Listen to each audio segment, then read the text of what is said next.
ওঠো ওঠো সূর্য রে ঝিকিমিকি দিয়া। গুড মর্নিং বন্ধুরা, আজকে একটা নতুন ভিডিও নিয়ে তোমাদের সামনে হাজির হয়েছি। এই দেখো, সকাল সকাল চলে এসেছে তোমাদের দাদা আজকে মাছ নিয়ে। তো চলো কি মাছ এনেছে এখন তোমাদের সাথে দেখিয়ে দিই। দুটো প্যাকেটে কিন্তু মাছ আছে। তো আমার সকালে সব কাজকর্ম সারা হয়ে গেছে, টিফিন খাওয়া হয়ে গেছে, বাসন ধোয়া হয়ে গেছে। তো চলো এবার দেখে নেওয়া যায়। এই যে নিয়ে এসছে পার্শে মাছ, তাও আবার কেটে আনেনি। বুঝতে পারছো আজকে আমার কাজটা কোথায় গিয়ে দাঁড়াবে, কখন আমি দুটো ভাত খাবো। তো কী আর করা যাবে, এনে যখন ফেলেছে করতেই হবে।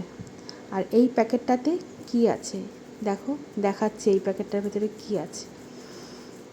দেখো, এই প্যাকেটের মধ্যে আছে চিংড়ি মাছ।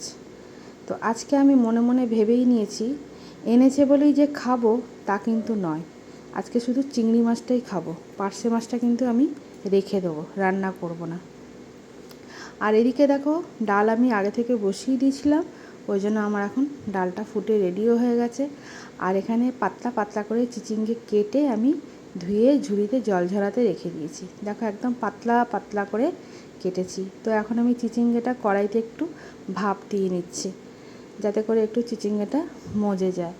আর ততক্ষণ আমি এই চিংড়ি মাছগুলোকে বেছে ফেলবো। তো চলো এখন মাছটা বেছে ফেলি।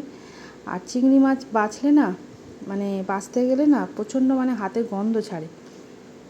এখানে কড়াইতে দেখো আমি দিয়ে দিয়েছি 5 ফোড়ন আর কাঁচা লঙ্কা, আর এখন পেঁয়াজ কুচিটা দিয়ে দিচ্ছি। এরপর এই যে দেখো, আলুটা কেটে রেখেছি, এটাও দিয়ে দেবো আমি তেলের মধ্যে। আর ওইদিকে আমার চিচিঙ্গেটা ভাপানো হয়ে গেছে, মাছ বেছে নুন হলুদ মাখাও হয়ে গেছে। তো চলো একটু আলুটা ভেজে নিই। একদম পাতলা পাতলা জিরি করে কেটেছি। এবার আমি একটু পেঁয়াজ কেটে নিচ্ছি। এটা কিন্তু মাছটার জন্য, চিংড়ি মাছটা করবো বলে তার জন্য। তো এইদিকে আমার আলুটাও একটু ভাজা ভাজা হয়ে এসছে। আর এর মধ্যে আমি দিয়ে দেবো চিচিঙ্গেটা, ভাপানো চিচিঙ্গেটা। এটাতে কিন্তু এমনিই করব, না কোনো মাছের মাথা আর চিংড়ি মাছও দেবো না, এমনিই করব। আর এদিকে একটু জল দিয়ে টমেটো আর ক্যাপসিকামটা ধুয়ে নিচ্ছে, যেহেতু এখন বর্ষাকাল না, একটু ভালো করে না ধুলে হয় না। কেটেও ফেলছি এখন চৌকো চৌকো করে, চিংড়ি মাছের রসা করবো বলে টমেটো, পেঁয়াজ, ক্যাপসিকাম, কাঁচা লঙ্কা সব কেটে নিচ্ছি।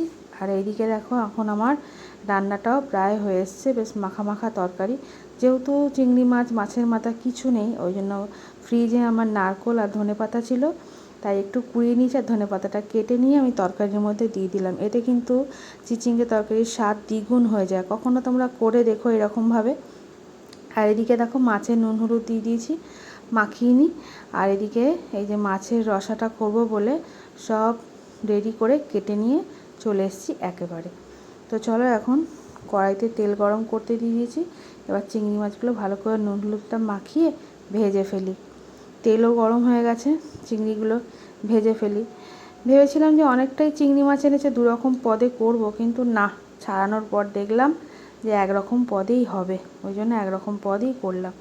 আর এখন আমি এই যে মাছের ঝালটা করে নিচ্ছি, মাছের রসাটা আর কি করে নিচ্ছি। মাছগুলোকে দিয়ে একটু কষিয়ে নিচ্ছি, ব্যাস। এরকমভাবেই খেতে কিন্তু অসাধারণ লাগে। তো আমি কিন্তু খুব হিসাব করেই চলি বন্ধুরা, জানো তো। খুব হিসাব করে না চললে কিন্তু এই বাজারে না চলা খুব মুশকিল। দেখো আমার এখানে চিংড়ি মাছের রসাটা তৈরিও হয়ে গেছে।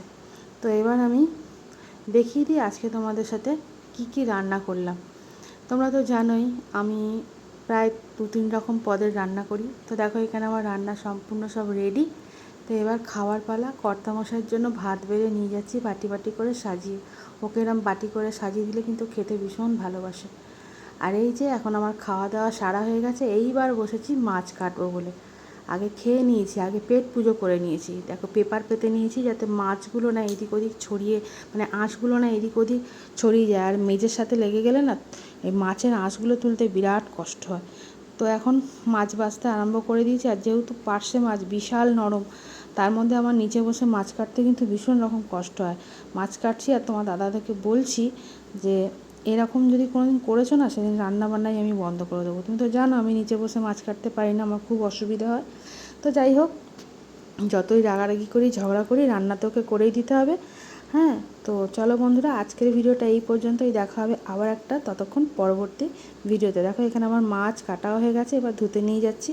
ততক্ষণ তোমরা সবাই ভালো থাকবে, সুস্থ থাকবে। এইভাবে মাছগুলো রাখবো না, ধুয়ে নিয়ে নুন হলুদ মাখিয়ে ফ্রিজারে রেখে দেবো। তো তোমরা ততক্ষণ ভালো থেকো বন্ধুরা। দেখা হবে আবার একটা নতুন কোনো পরবর্তী ভিডিওতে। ভালো লাগলে লাইক কমেন্ট শেয়ার কিন্তু অবশ্যই করবে।